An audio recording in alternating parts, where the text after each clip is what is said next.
termite season. Hi, it's me. And bugs fear the blue trucks from Essential Pest Control. Go blue at Essential Pest Control. We'll eliminate those bugs, bees, and termites. And stop paying too much to that national provider. Buy local for great service and affordable rates. Call Essential Pest Control because termites fear the blue. Run for your life. Call for the blue trucks from Essential Pest Control. 886-3029. That's 886-3029. Or check online at essentialpest.com.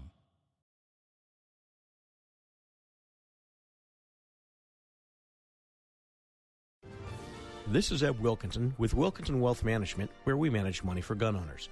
What does it mean to retire comfortably and remain comfortably retired?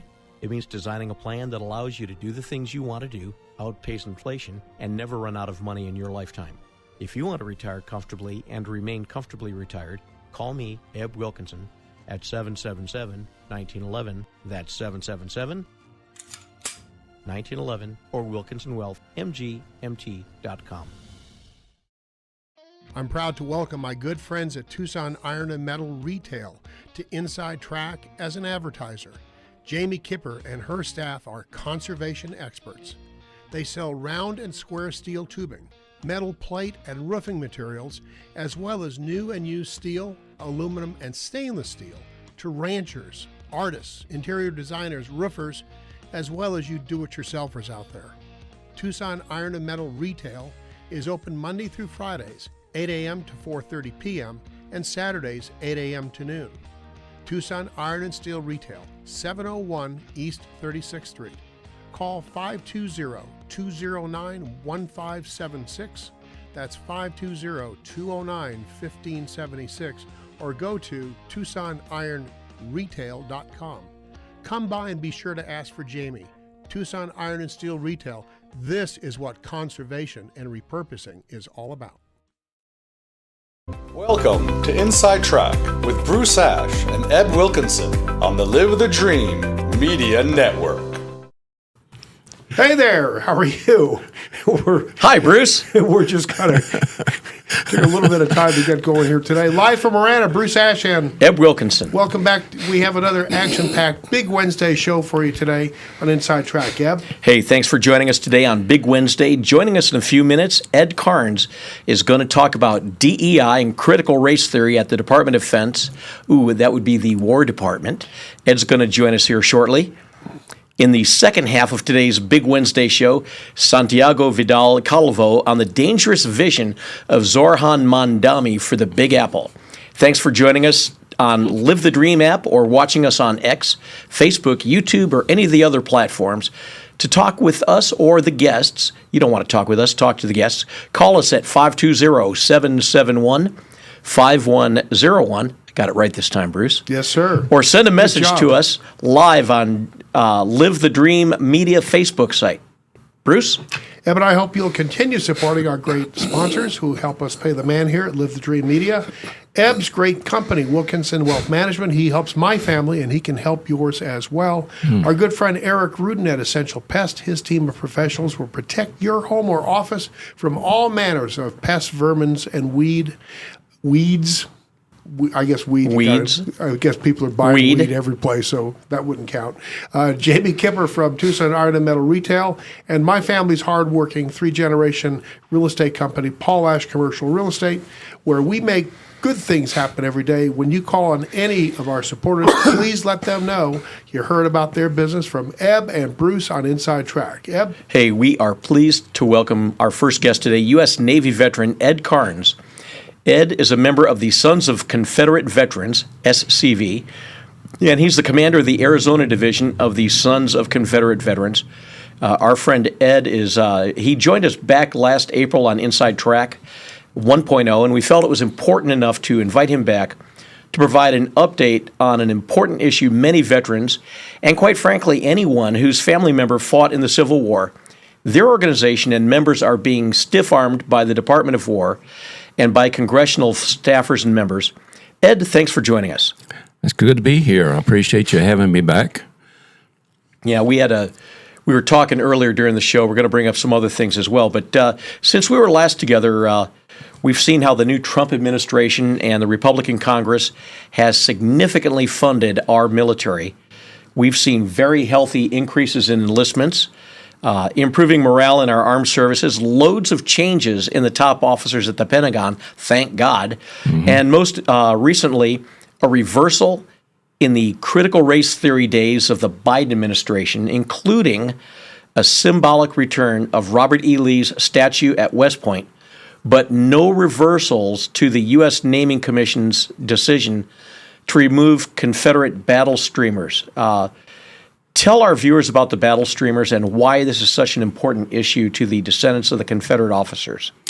Well, a lot of the National Guard units in the South fought in the Civil War, or the war between the states. And they've been carried down through the years and have been on the colors of the National Guard units from the early 1900s.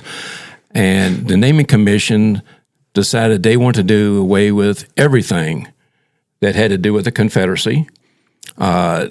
Historically, the Naming Commission took away all the names of the bases, took away the streets and monuments and so forth. The battle streamers have been there for, well, like I said, the early 1900s.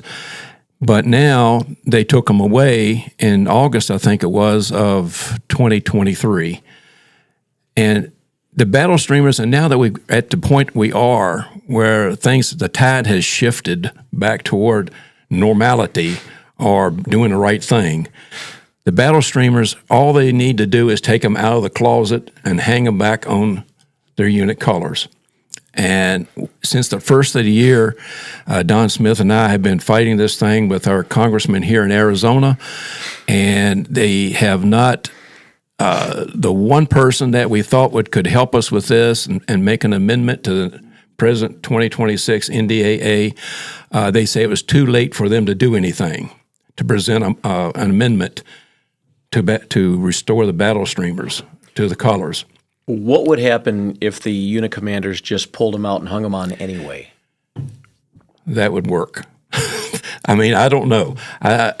Right now, the Secretary of War, he is tuned into our command, our desires, and what our history is and heritage.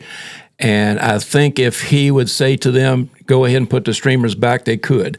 The one thing is that we were approached at, one thing is that the battle streamers, to put them back wouldn't cost the taxpayer any money. No, they literally pull them out of the closet. Right. They pull them out of the closet, hang them back on, up, and they're done. It. And who knows what the battle streamers mean? Some of the streamers, they're blue-gray, and they say Gettysburg or Shiloh. And so people, in a parade, nobody would see those battle streamers as being Confederate, just battle streamers. So it would just take, all it would take to pick them up, put them back on the pole, on the collars, and it would be solved the whole thing. But we haven't been able to get anybody to do anything and approach anybody for that. It's hard to contact your elected officials when you have to go through their staff, and their staff may not actually tell the representative what's going on and what people want. Who were you trying to get a hold of? Abe Hamadeh. Okay. He was on the Armed Service Committee, or is on the Armed Service Committee. And Eli Crane said he would be the one to go to, but because he was newly elected, the staff told me that it's too late for them to do anything. It had to be in January or February. Well, amendments are still being put in to the 2026 NDAA appropriation bill. And okay, hang on just a second here. You threw out an acronym. What is NDAA? The National Defense Authorization Act. Okay. But here just recently, a congresswoman in Washington State presented to the NDAA an amendment that, let's go back a little bit. Pete Hegseth said he wants to put the Reconciliation Monument back in Arlington National Cemetery where it belongs. Governor Youngkin in Virginia said, we'll give you back. He sent the monument back to the Secretary of War.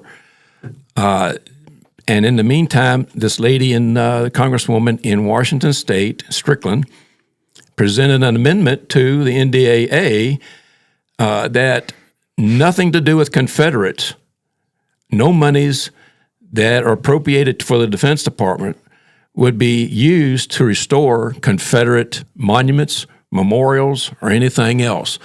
In other words, she just cut it off. So no monies that are in the Defense Department can be used for that project. So that kind of put the rein on the Reconciliation Monument.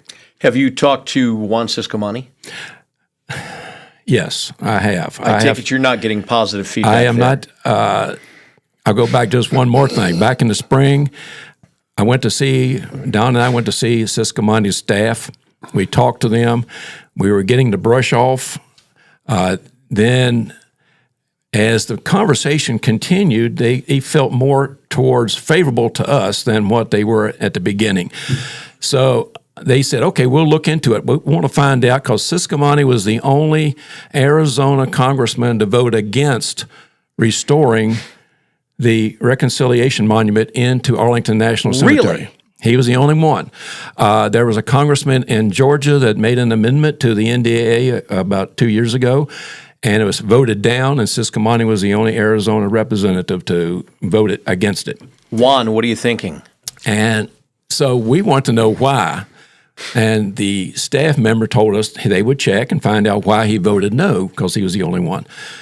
I didn't hear anything, so I called him back and said, I haven't heard anything of why he voted against it. He says it would cost the taxpayers too much money to restore it. And I thought to myself, I said, wait a minute. You spent all the taxpayer money taking it down. Why not put it back where it belongs? And, I mean, that was a lame excuse as far as I'm concerned. Ciscomani does work for veterans. I understand that. But when it comes to hardcore stuff, he's on the fence. And I do not like to name names too much, but all 6 representatives, congressmen in the state of Arizona, over the weekend, we sent probably 35 These emails. Are the Republican members. All these are Republican. Now, I did do a one-click thing for Defend Arlington, and it went to Kelly, Senator Kelly, right? Which that's a lost cause to begin with. And he sent me a letter back thanking me for my concerns and so forth. It was just a form letter, right? And it said nothing. And I got a letter yesterday from Ciscomani, and it said nothing. It was just a form letter congratulating me or thanking me for contacting them on our concerns, but nothing said about the concerns or whatever. And before we get further along, I think it's important. Our Inside Track 1.0 radio show, you talked about the Sons of Confederate Veterans. Tell the listeners and viewers here at Live the Dream about your organization and your position within the organization.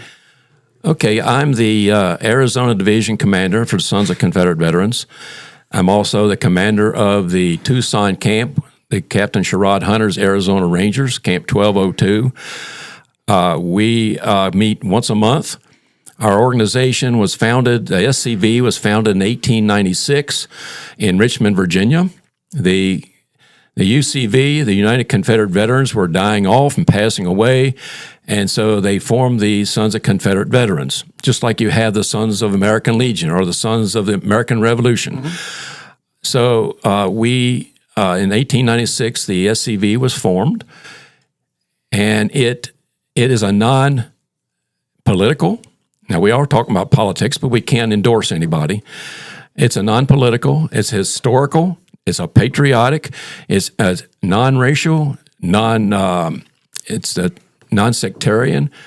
We are educational organization. We do live living history. We do parades. We do cemeteries and clean stones. We put markers in cemeteries of veterans who don't have a marker. We do a lot of activities. We support the JROTC program in the high schools in the city of Tucson. We award cadets certificates and medals for the H.L. Hunley, which is the only submarine, first submarine to sink a enemy battleship. We are in parades, and people love us in southern Arizona, except for Tucson. And Which is ironic when you think about it. well, yes. It depends. If you look at who's running the city, you know why it's like that. So, but yes, we are. One of our goals in 1906, the commander of the UCV at their convention in New Orleans, he addressed the Sons of Confederate Veterans personally because he was up in age and he passed away a couple of years later. And he addressed the Sons of Confederate Veterans and said, "We are to defend the Confederate soldier's good name. We are to be the guardianship of his history. And that is our point of focus, is to defend the Confederate soldier's good name." I mean, my family, right now, I could probably pull up 20-some ancestors that fought in the Confederacy on my side of the family. And I do not want them dragged through the mud and erased from history. It's my history and my heritage, and all Southerners should feel the same way. And so that's what's happening today. And the DEI program, kind of, when that started, that took away all that and the wokeism. But yeah, the Sons of Confederate Veterans, and one thing we are not a white supremacist group. We are just veterans. Most of the men are military veterans. So you're a veteran yourself? I'm a veteran from the Vietnam War. Patriots. And my uncles, I had 4 uncles in World War II and the Korean War. My grandfather was in World War I. My great-great-grandfather was a gunpowder maker for the Confederacy. His brother was he died in a prisoner of war camp after being captured for retreating from Gettysburg. I have a lot of history. I don't want that history going to pot. And people out there today are intolerant of the Sons of Confederate Veterans or the Confederacy, but we are a non-racial group. We have black members in the Sons of Confederate Veterans. And why? How can you say that? Well, their ancestors were veterans, and they got pensions from the state, from the Confederate, from the states, and they are ancestors. They're descendants of Confederate veterans who fought for the Confederacy. Now, I understand that some veterans or some men who were in the Confederacy, they shoot the horses, they took care of the ditch digging at times, they took care of other things, but they were a vital part of the Confederate Army. So, we don't distinguish between religious groups. We don't distinguish between cultures. We had 10,000 Mexicans, Hispanics, that fought in Texas, their own group. Stan Waddy, who was a Cherokee chief, fought for the Confederacy, and he was a general, and he was one of the last ones to surrender.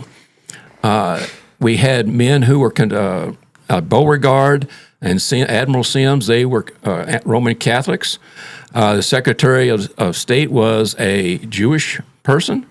So we had the whole gamut of religious and culture background and so forth. So the Confederacy wrapped their arms around everybody. And one thing I found that I thought is very good, the people who don't read are no better than the people who can't read. And my thoughts to everybody and my words to everybody is you need to read, you need to study, you need to research, and make up your own mind. Because what you hear on the news and coming out of the politician's mouth and so forth is not always accurate. You just need to do these things yourself, and that's what I do. I try to do anyway. But the Sons of Confederate Veterans are a legitimate organization, a fraternal organization, just like the VFW and the American Legion. We honor our ancestors, and if people want to jump on us for honoring our ancestors, so be it. But that's our goal. That's our charge that we were given. It's a responsibility Just like you, when you have somebody gives you something to do, it's a responsibility you have to take care of, you do it. So that's what our responsibility is, and we do it. And from a historical perspective, since George Floyd's summer and the rise of Black Lives Matter and critical race theory, 1619 Project, cultural treasures, states, and artwork have been hidden away in museums, all their narratives modified. Why is it so important to call foul when American lives are being marginalized? You mean as far as?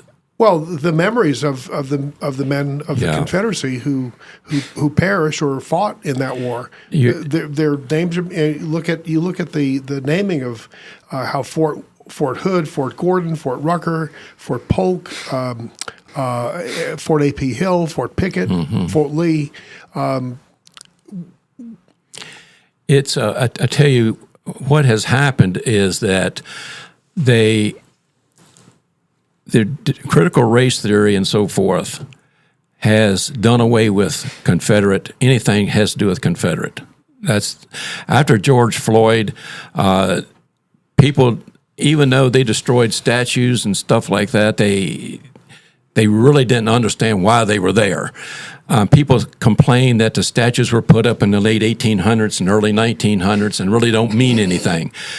You have to look at what happened after the war. After the war was Reconstruction. So many Southerners lost everything, and they became slaves themselves, just like the blacks did. They became sharecroppers, right? And they didn't have anything. It wasn't until after Reconstruction, actually Reconstruction is still going on in some respects, but after Reconstruction, they began to honor their ancestors, their fathers, their grandfathers. And that's where that stuff started rising up in the late 1800s and early 1900s. And there's right now, next month is scheduled an event that goes from October to April in Los Angeles, California. They have requested, and because of the leadership in states in the South, they have brought monuments to Los Angeles, or sending monuments to Los Angeles, Confederate monuments. And they're having a thing that really is designed to humiliate the Confederacy. And that's going to be in Los Angeles, California, beginning next month. Ed, I hate to do this. So we're going to go ahead and take a quick commercial break. Sure. We kind of had a little bit of a glitch on scheduling.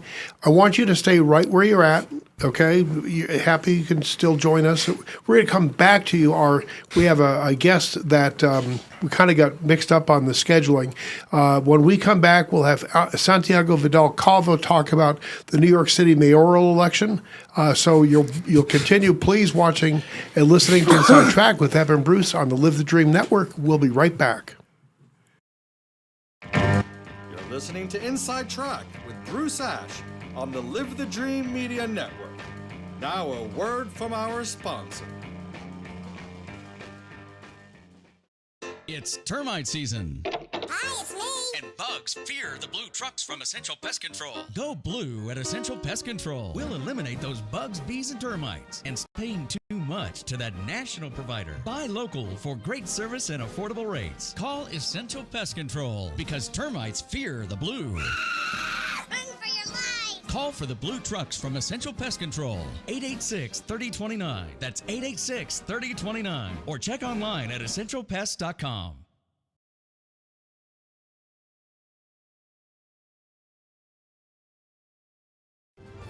This is Ed Wilkinson with Wilkinson Wealth Management, where we manage money for gun owners. What does it mean to retire comfortably and remain comfortably retired? It means designing a plan that allows you to do the things you want to do, outpace inflation, and never run out of money in your lifetime. If you want to retire comfortably and remain comfortably retired, call me, Ed Wilkinson, at 777-1911. That's 777-1911, or WilkinsonWealthMGMT.com. I'm proud to welcome my good friends at Tucson Iron and Metal Retail to Inside Track as an advertiser.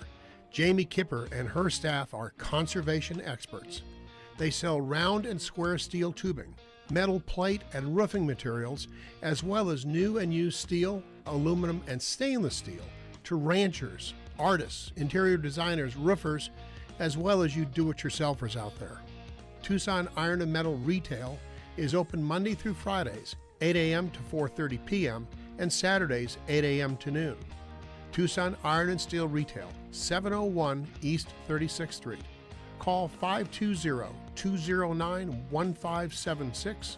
That's 520-209-1576, or go to TucsonIronRetail.com. Come by and be sure to ask for Jamie. Tucson Iron and Steel Retail. This is what conservation and repurposing is all about. Welcome back to Inside Track with Bruce Ash on the Live the Dream Media Network. Now back to our show. Greetings again. Hey, welcome back to Inside Track with Bruce and Eb. We had a little bit of a scheduling issue. We're glad that Santiago has got back with us. We're going to get to him in just a second. This portion of Inside Track brought to you by Eric Rudin and his very professional team at Essential Pest. Eric's team handles work for Eb and I in our homes and our business offices. We're big fans because they keep control over pests, vermin, weeds at affordable prices. Their staff is professional and always go above and beyond the call of duty. Summer and early fall is a time when you need special attention to control termites and other pests as well as weeds. Expect the best service from Essential. Contact Eric Rudin's team at 886-3029 today, and be sure to let him know that you heard about Essential on Inside Track with Eb and Bruce. So we're going to go right to the next thing here. So hang on here. Eb and I are pleased to welcome our next guest, Santiago Vidal, and they pull up his. Yeah, he's a political analyst working primarily on government accountability and transparency through Manhattan Institute's Freedom of Information Law efforts. He deploys open records requests to New York and other states to secure and analyze data that reveal inefficiency, illuminate political outcomes, and empower citizens to hold public officials accountable. He also works on immigration research, assessing how visa asylum enforcement policies influence the markets. Welcome to the show, Santiago.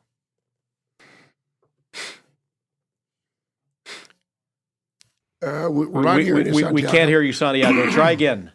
Okay, can you hear me now? Oh, yay! Welcome, Santiago. Sorry about the scheduling snafu. We're all good. You're looking great. No worries. Thank you. Thank you for the invitation. I'm very glad to be here. Yeah, so tell our viewers and listeners how you came to associate with the Manhattan Institute. Well, I started working with the Manhattan Institute about 3 years ago when I started in what they call the Collegiate Associate Program. I originally started working with them on communications or marketing, which is kind of funny to see where I ended up. And I passed 2.5, almost 2 years there in communications and marketing. I took a small hiatus and I left to the International Republican Institute, where I worked for about 6 months in Latin American affairs. And then I came back to MI. And now I, recently moved to a city's policy analyst position. So you have written about the possible outcomes from Zoran Mandami being elected the next mayor of New York City. What do you think the greatest danger is should he be elected in November? Well, I come from Venezuela. I'm originally from Venezuela, and I've seen socialism firsthand. I've seen communism, and I've seen the government, far reach what the responsibilities of the government should be. I think what this mayorship doesn't realize is that if they were likely to win and pass all of the proposals that they want to pass, they're going to see a different New York than what we have seen in the last years. They're going to see a New York where the mayor is more involved in the decisions of the daily citizens. Taxation is going to rise, especially for those with high incomes. And there are going to be unintended consequences for most of the policies that they want to pass. And the very people that are going to try to aim to help are going to be the ones that are going to suffer the most from the policies they're going to try to, implement. And you've written about that, Santiago, that lower income people who are complaining about high prices, this is just the start of an escalation in prices, inflation, and a reduction in employment, don't you think? Absolutely. I mean, one of the big proposals from Mandani is to move for the minimum wage to $30 by 2030. What that really means in practical terms is that he's going to inflate the value of every single person's work. And he's going to market out a lot of people from the opportunities that they already have. And, we can see this in practical terms in like small businesses or retail jobs or fast food workers, where most of our jobs are minimum wage jobs and some of them are tipped. But most of them are minimum wage jobs that if you inflate them to the double of the price of what their value of the work is, their businesses are just going to automate. They're going to move to other places, or they're going to have less labor, fewer hours. And what people really believe it's a windfall for New York City, it's not going to be a windfall. It's going to be completely the opposite. So the Wall Street Journal yesterday, the headline at the top of the online version, New York City developers resigned to Mandami winning, now want to work with him. Democrats' big lead in polls causes some property owners to seek common ground on property tax changes and faster building approvals. So basically, the real estate industry, which I'm a part of here in Tucson and around the country myself, they've basically assumed that he's going to win, and they're willing to cave in and do whatever they need to do in order to stay in his good graces. How likely is it that he is going to give favorable coverage to real estate developers and owners in New York City? Yeah, I mean, one of his proposals is to rent stabilize a lot more apartments around the city. And he wants to essentially put price floors on a lot of things that have to do with the rental business. And I mean, it from the real estate business. If you put a price to especially a place in New York where there are very high prices to real estate, if you put a lower price to that place, renters and landlords are gonna avoid doing repairs. They're gonna avoid doing a lot of things to just cost cut and actually try to break even. A lot of the problem is here in New York, there are a lot of property taxes that are going to be involved, and if you put lower prices to those rentals, they're essentially not going to work. They're not going to get to a break-even point, and a lot of landlords are going to lose a lot of money, and it's going to create a lot of disincentive to keep buying and improving properties. And New York is a lot of place that needs improvement, and this type of policies are going to prevent exactly the type of things that you want to try to promote, which is improvement of properties, repairs, and actually better market solutions for a lot of citizens. Before I turn you back over to Eb, just getting back to rent control.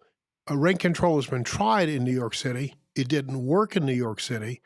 And why is it that the group that Mandami represents seems to think that they're going to be helping renters when actually they're going to make their living conditions that much poorer? And the same thing for business owners. If their rents are capped at a certain level, but taxes aren't, and the cost of doing business in that city aren't capped or controlled, they can't possibly survive in that environment, right?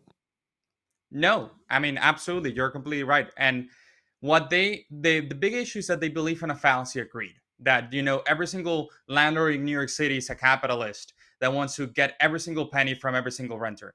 I feel like that's a fallacy. Most people in New York City that are landlords are people that have been able, through many years of work, bought a second apartment or bought a second place, and they want to try to rent her out to make extra money. And what they think is that only the high incomes are the ones that are able to, get the landlords of those places. But in reality, real estate is a type of business. It's a type of business that people engage in and they make money off of it. And actually, the margins in New York City or places that are extremely expensive, they're not as big of other businesses that you can do, but they're reliable businesses that people engage in. And what they believe is in this fallacy of greed, that they want to try to, take every single penny out of the poor people. And they don't realize where that limit is, where that limit between, what a break-even point is. They don't realize what costs are. They just think that what's appropriate cost or what is the politically correct cost for things. And unfortunately, New York City is a very expensive environment to live in. You need a good job to live there. And we want to try to help people. And there are other solutions rather than rent stabilizing that can help people. But this appropriate solution of just trying to set a price and saying this is the best price for everybody, it's not a right solution because it really doesn't fit everybody. They're busy trying to. Oh, here we go. They're busy trying to set prices. So much for $1.50 pizza by the slice in New York City. That may be over by now anyway. Well, it was $1 a slice. It's up to $1.50 a slice now. And it's still, I mean, you can still find great food at reasonable prices in New York City. As of a month ago, I don't know about now. You've got all these, if Zorhan does what he wants to do, all these financial guys are going to move out. You've got crime in the city. It's already in distress. Talk about the fears for the average New York City residents, the older adults and families with school-aged children, especially those living in poor neighborhoods where crime's already serious. How might their lives be affected and altered by such radical change? I lived in New York City. I was there for 3 years and I moved out because of exactly the same risks that you're posing. And that was even before considering a socialist was going to go in the mayorship of New York. If I was living there, I would have probably moved out already. But I moved there from New York City because I saw what the decline of what I believe the best city in the world was during COVID era. And I saw how many businesses failed, how the subway was riddled with crime, how it was impossible to go out after 9 p.m. because you were scared that something could happen to you. And what I worry about Mondani mayorship is that all of the people that he's trying to aim, he's just going to radicalize them and push them more to exactly the same places. One of the things he wants to do is defund the police. He has kind of tiptoed on whether he wants to do that or not, but he has been very clear that he does not like the police from the very beginning. And if you don't believe in strong community safety and that public office requires some law and order, especially in big cities like that, to control for what you can say are, the very dangerous cases of what society is. If you don't have those type of supports, then you're going to end up with a city that has a subway completely riddled with crime, that it's impossible to go out after 8 p.m., and that families are not going to want to raise their children there. And they're going to look for different places. They're going to look for places like Connecticut, like Vermont, like New Jersey, Pennsylvania, and they're just going to try to commute whenever they can to New York. But there's going to be a huge exodus of people that wants to try to raise their families in, peaceful manners. And if they cannot do this because they have a mayor that does not understand how to raise families in New York City, it's going to be impossible for them. During COVID, a lot of people left New York City and were working remotely anyway. You take a look at the economic consequences of electing a radical leftist. In Chicago, they've seen Boeing, Caterpillar, Citadel, Guggenheim Partners, Tyson Foods move their headquarters or significant portions out of the city. In San Francisco, they lost Chevron, Oracle, Hewlett-Packard, Tesla, X, formerly known as Twitter. They've all relocated out of the Bay Area. Arguably, New York City is one of the world's leading financial centers, if not the largest. And there's a lot of people that are believing that New York City is risk for losing major corporate and financial strength if Mondani is elected mayor. Your thoughts? Well, we can go back to the issue. This can be a board by many issues, but we can go back to the issue of the minimum wage. And a case that I was trying to explain to Fox Business the other day was that if you raise the minimum wage to $30, what happens to every single person above that $30 wage? If I was earning $30 before that minimum wage increase from $16.50 to $30, I'm going to go to my boss and I'm going to ask him for double. I'm going to ask him for $64 now because that's the same value that I was earning before that minimum wage increase. All of those financial businesses are going to increase the price of what they offer, or they're going to move out of New York City, because what they fail to realize is that the people that have the money to move out, they're going to move out. The people that do believe that if they earn $200,000 and $300,000 a year and they're taxed 10% more or 15% more of what they were previously taxed, they're going to move out. 10, 15% more of $230,000, $300,000. It's a lot of money.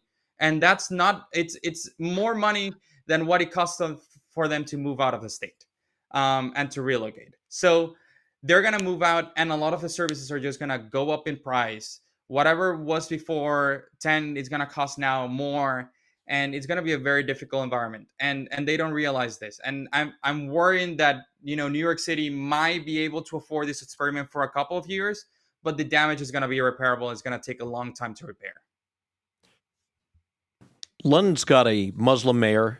Growing number of cities in Americas have Muslim majority populations. Dearborn, Michigan, Hamtramck.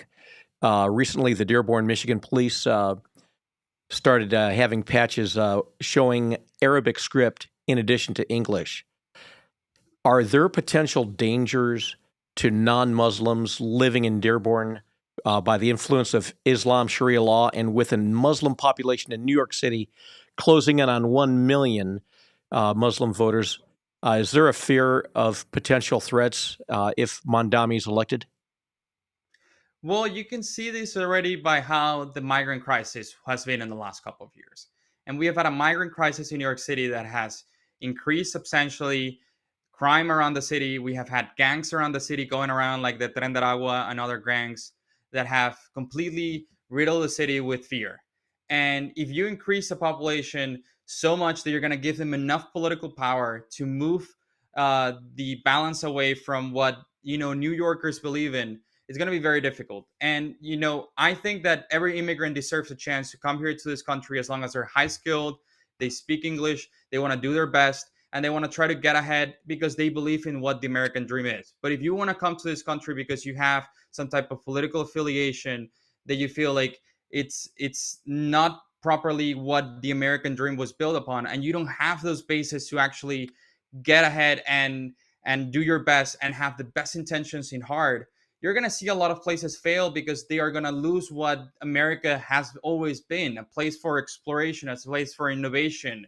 And if you put a lot of regulations in place and you only benefit one specific group, which is what might happen in New York City, you're going to see it fail too. And I'm worried that, people are not realizing this at all. They're going to realize that there's going to be a tackling down on Jewish populations in New York City to a level that wasn't before. And, we have seen what happened in Columbia and how the mayorship reacted.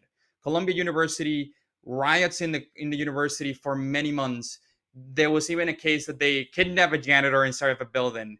And what did the mayorship do? Not much. And what did the city do? It kind of supported it. They thought it was heroes. I cannot imagine what would happen under a Mondani, the mayorship. It's going to be even worse.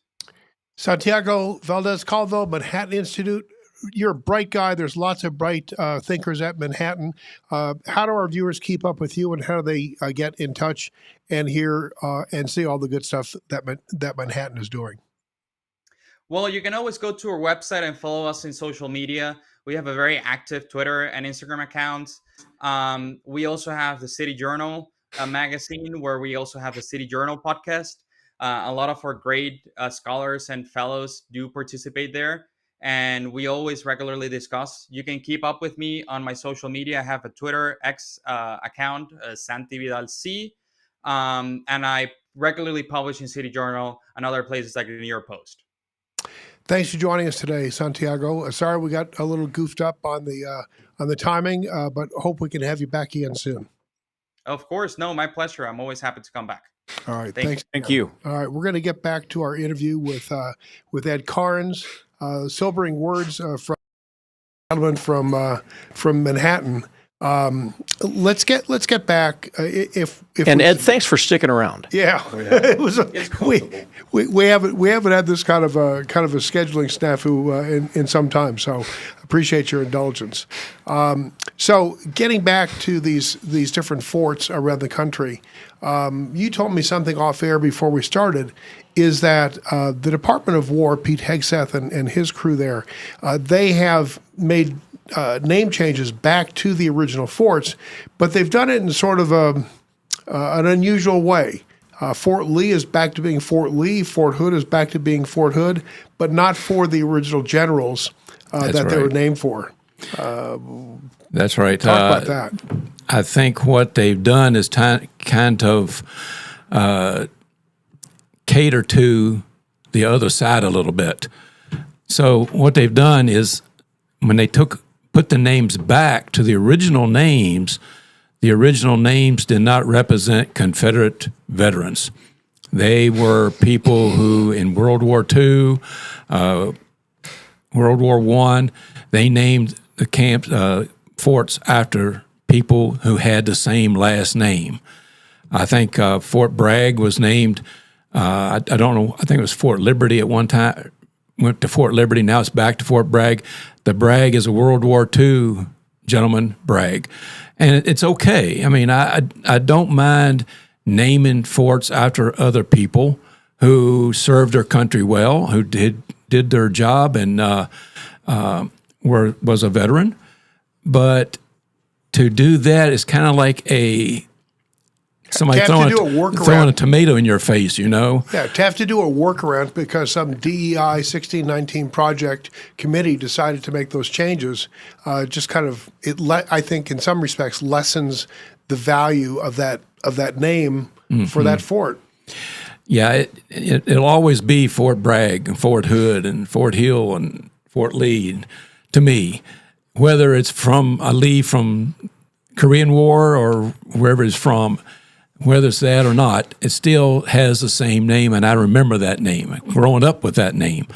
So, and anybody who served at those bases remember that name? Yes, absolutely. People who served, they went through Fort Hood, Fort Bragg, and they served well. They didn't have a problem with Fort Bragg being named after a Confederate, or Fort Lee, or Fort Hood, or any of the other forts. Once again, this is a whole DEI thing of where they're trying to cancel the culture, get rid of history, scrub it of all their past misdoings, and try and rewrite things, no different than they are with the 1619 project or anything else.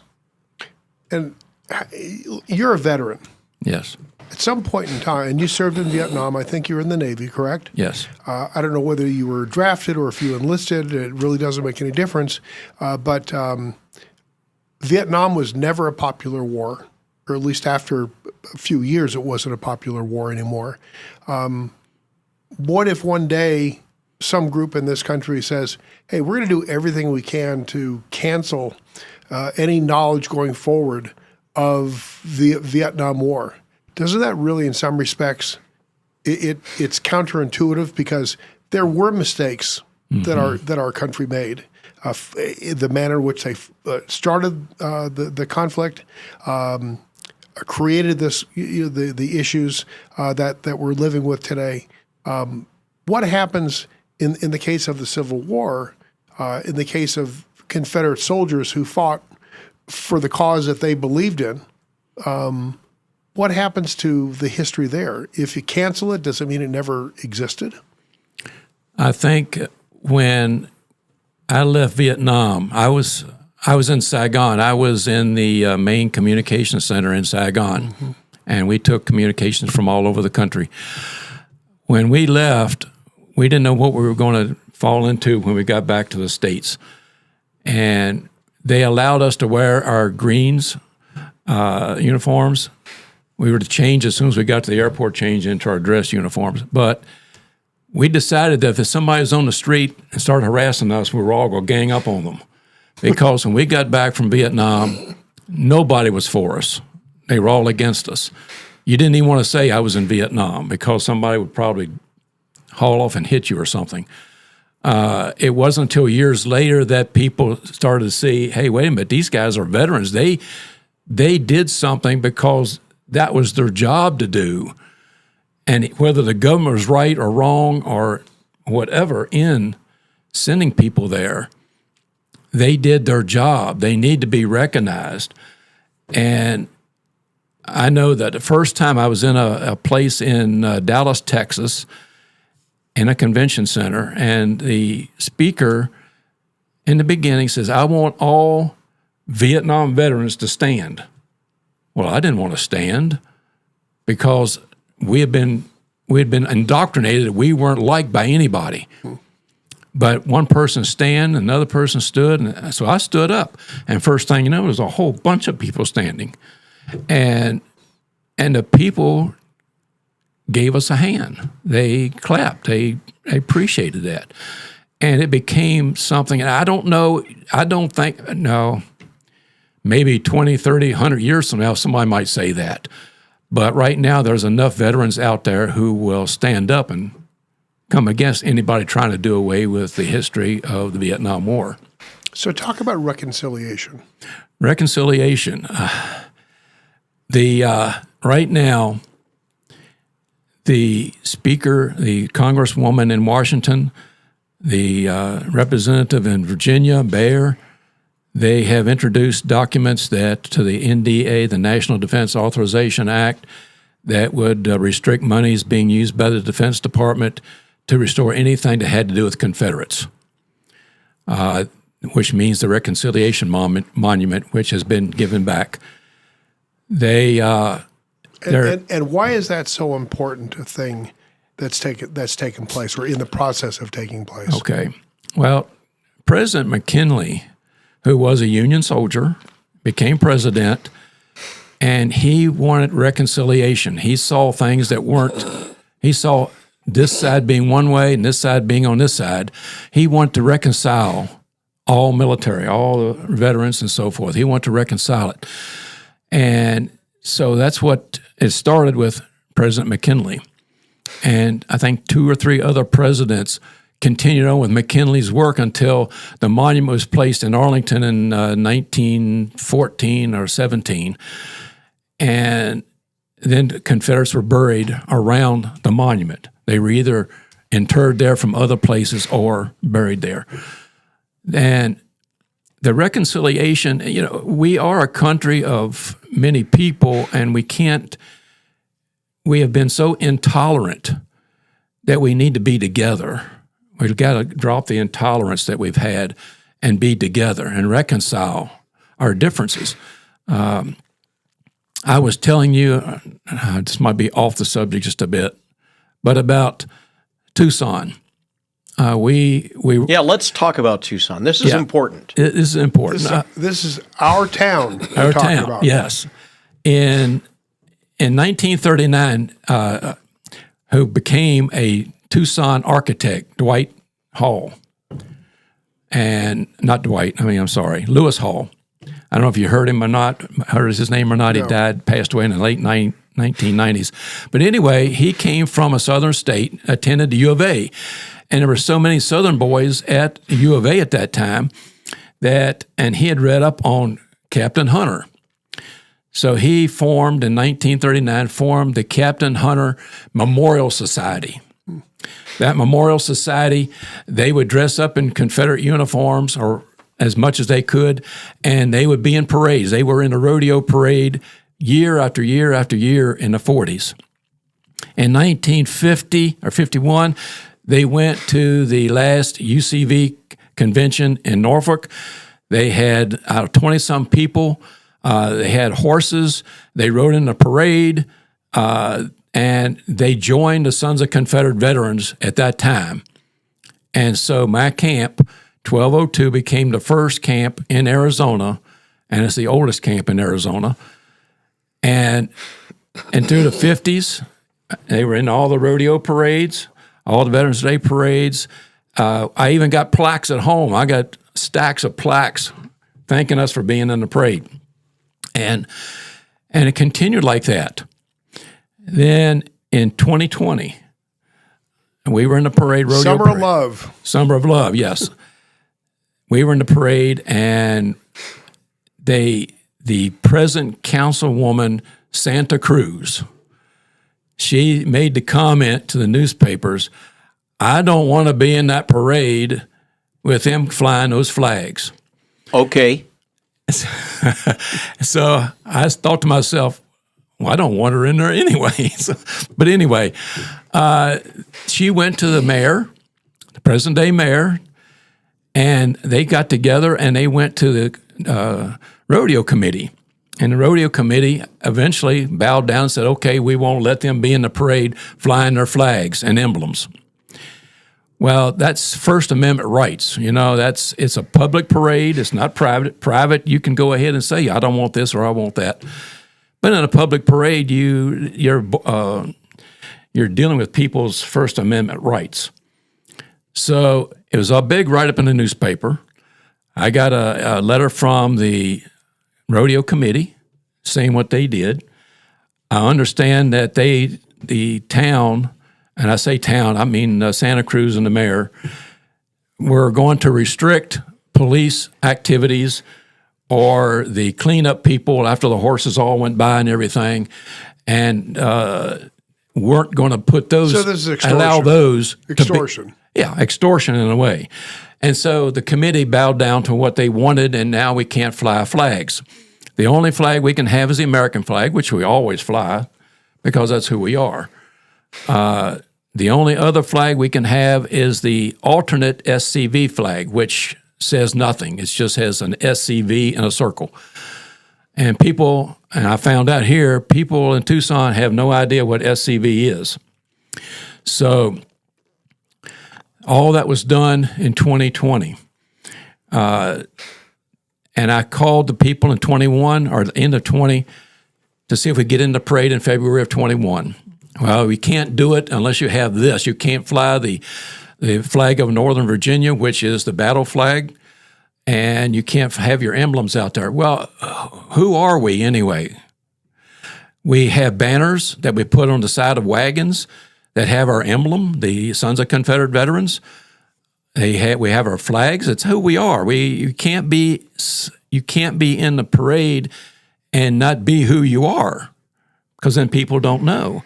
If you don't have your flags, one day they'll say, okay, you can't wear your uniforms now because we're doing away with history. Yeah, the camel's nose under the tent. Yes. So one thing leads to another. So we haven't been in the parade since 2020. We've tried to find lawyers that would take us on and help us get back in the parade and be who we are, but that hasn't worked out. It costs some money to be in the parade if you don't have a wagon and horses and to do the job. So we haven't been back in the parade since 2020. We would like to be, but we have not.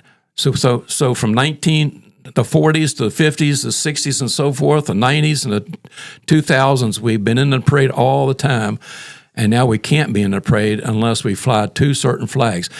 And they also took the first national flag out of the color guard. You know, in front of the parade, they have the ladies carrying flags, and they had each flag represented a portion of Tucson that represented Tucson. And the Confederates had Tucson for a small amount of time, but the flag flew over Tucson. But now that's gone too. And that just demonstrates the not just hypocrisy, but the narrow way of thinking. From the time I was a little boy, we knew about the fight at Picacho Peak. We knew about a Confederate territorial role here in Arizona, New Mexico, Arizona territory, and there was never an issue. There was never an issue, and then they made it an issue. They've made it an issue, and they've removed the vestiges that they object to, without any respect to the ill that it does to reconciliation. If anybody leaves this conversation today who's listening and viewing this, there should be reconciliation. Canceling history, not allowing these honorable men who fought, albeit it was against the Union. Okay, there was a legitimate political and a question. But there should be reconciliation. Yes. We've come together as 50 United States of America. Interesting, Eb, I think we both know this. We weren't called the United States of America until after the Civil War. We became the United States of America because we had come back together in that union. Yeah. You know, it wasn't but a few years ago that 44% of the military was made up by Southerners. The military numbers were 44% Southern from Southern states. Lesties, yeah. And a lot of people in the South told their kids, don't go into the military, because they were crucifying our heritage, doing away with our history. But now with the change of command in Washington, D.C., there's more going in than ever before. But yeah, reconciliation is important. I mean, I look at it this way. What the colonists, when the Revolutionary War, they were English. They were ruled by the King of England. People, I guess kids today may not know that, but the history in schools ain't the colony. The colony of Virginia was run by King George. Right. Yes. And what the colony did, they rose up against their government and wanted to leave their government. Right. And and they fought a war. They won the war, and they became a united country. Well, their own country. United Colonies of America after the Constitution. Yeah. And so anyway. Well, we need to leave it there. Eb, do you want to go ahead and take us home? Sure. All of our Inside Track podcasts are available on Live the Dream Media's Facebook page, YouTube, Spotify, Instagram, and X. Thanks for joining us today on Inside Track. Until next Wednesday, when we return with another action-packed show, this is Eb Wilkinson. And Bruce Ash. Be sure to join us again in 100.